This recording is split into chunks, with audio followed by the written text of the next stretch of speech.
धृतराष्ट्र आदि का जन्म। वैशंपायन जी कहते हैं, जन्मेजय, धृतराष्ट्र, पांडु और महात्मा विदुर इन तीनों कुमारों के जन्म से कुरुवंश, कुरुजांगल देश और कुरुक्षेत्र इन तीनों की बड़ी उन्नति हुई। पृथ्वी पर खेती की उपज बहुत बढ़ गई। सभी अन्न सरस होने लगे। बादल ठीक समय पर वर्षा करते थे। वृक्षों में बहुत से फल और फूल लगने लगे। घोड़े आदि आदि वाहन हृष्ट पुष्ट रहते थे। मृग और पक्षी बड़े आनंद से दिन बिताते थे। फूलों और मालाओं में अनुपम सुगंध होती थी और फलों में अनोखा रस होता था। सभी नगर व्यापार कुशल वैश्यों तथा शिल्प कला में निपुण कारीगरों से भरे रहते थे। शूरवीर, विद्वान और संत सुखी हो गए। कोई भी मनुष्य डाकू नहीं था। पाप में रुचि रखने वाले लोगों का सर्वथा अभाव था। राष्ट्र के विभिन्न प्रांतों में सत्य उपछा रहा था। उस समय की प्रजा सत्यव्रत के पालन में तत्पर हो स्वभावतः यज्ञ कर्म में लगी रहती और धर्मानुकूल कर्मों में संलग्न रहकर एक दूसरे को प्रसन्न रखती हुई सदा उन्नति के पथ पर बढ़ती जाती थी। सब लोग अभिमान और क्रोध से रहित तथा लोभ से दूर रहने वाले थे। सभी एक दूसरे को प्रसन्न रखने की चेष्टा करते थे। लोगों के आचार व्यवहार में धर्म की ही प्रधानता थी। समुद्र की भांति सब प्रकार से भरा पूरा कौरव नगर मेघ समूहों के समान बड़े बड़े दरवाजों, फाटकों और गोपुरों से सुशोभित था। सैकड़ों महलों से संयुक्त वह पुरी देवराज इंद्र के अमरावती के समान शोभा पाती थी। वहां के लोग नदियों, वनखंडों, बावलियों, छोटे छोटे जलाशयों, पर्वत शिखरों तथा रमणीक काननों में प्रसन्नता पूर्वक विहार करते थे। उस समय दक्षिण कुरु देश के निवासी उत्तर कुरु में रहने वाले लोगों, देवताओं, ऋषियों तथा चारणों के साथ होड़ से लगाते हुए स्वच्छंद विचरण करते थे।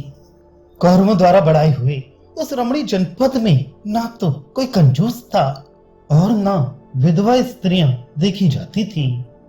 उस राष्ट्र के कुओं, बगीचों, सभा भवनों, बावलियों तथा ब्राह्मणों के घरों में सब प्रकार की समृद्धियां भरी रहती थी और वहां नित्य नूतन उत्सव हुआ करते थे। जन्मेजय, भीष्म जी के द्वारा सब ओर से धर्म पूर्वक सुरक्षित भूमंडल में वह कुरु देश सैकड़ों देव स्थानों और यज्ञ स्तंभों से चिन्हित होने के कारण बड़ी शोभा पाता था। वह देश दूसरे राष्ट्रों का भी शोधन करके निरंतर उन्नति के पथ पर अग्रसर हो रहा था। राष्ट्र में सब ओर भीष्म जी के द्वारा चलाया हुआ धर्म का शासन चल रहा था। उन महात्मा कुमारों के यज्ञोपवीत आदि संस्कार किए जाने के समय नगर और देश के सभी लोग निरंतर उत्सव मनाते थे। जन्मेजय, कुरुकुल के प्रधान प्रधान पुरुषों तथा अन्य नगर निवासियों के घरों में सदा सब ओर यही बात सुनाई देती थी कि दान दो और अतिथियों को भोजन कराओ। धृतराष्ट्र, पांडु तथा परम बुद्धिमान विदुर इन तीनों भाइयों का भीष्म जी ने जन्म से ही पुत्र की भांति पालन किया। उन्होंने ही उनके सब संस्कार कराए। फिर वे ब्रह्मचर्य व्रत के पालन और वेदों के स्वाध्याय में तत्पर हो गए। परिश्रम और व्यायाम में भी उन्होंने बड़ी कुशलता प्राप्त की। फिर धीरे धीरे युवावस्था को प्राप्त हुए। धनुर्वेद, घोड़ों की सवारी, गदा युद्ध, ढाल, तलवार के प्रयोग, गज शिक्षा तथा नीति शास्त्र में वे तीनों भाई पारंगत हो गए। उन्हें इतिहास, पुराण तथा नाना प्रकार के शिष्टाचारों का भी ज्ञान कराया गया।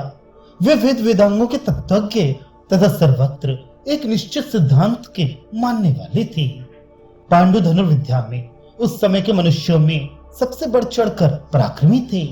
इसी प्रकार राजा धृतराष्ट्र दूसरे लोगों की अपेक्षा शारीरिक बल में बहुत बढ़कर थे। राजा, तीनों लोकों में विदुर जी के समान दूसरा कोई भी मनुष्य धर्मपरायण तथा धर्म में ऊंची अवस्था को प्राप्त आत्मदृष्टा नहीं था। नष्ट हुए शांतनु के वंश का पुनः उद्धार हुआ देखकर समस्त राष्ट्र के लोग परस्पर कहने लगे, वीर पुत्रों को जन्म देने वाली स्त्रियों में काशी राज की दोनों पुत्रियां सबसे श्रेष्ठ हैं।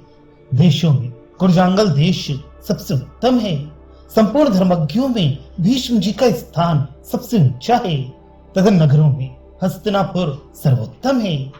धृतराष्ट्र अंधे होने के कारण और विदुर जी पार्श्व अर्थात शूद्रा के गर्भ से ब्राह्मण द्वारा उत्पन्न होने से राज्य ना पा सके, अतः सबसे छोटे पांडु ही राजा हुए। एक समय की बात है, संपूर्ण नीतिज्ञ पुरुषों में श्रेष्ठ गंगानंदन भीष्म जी धर्म के तत्व को जानने वाले विदुर जी से इस प्रकार न्यायोचित वचन बोले।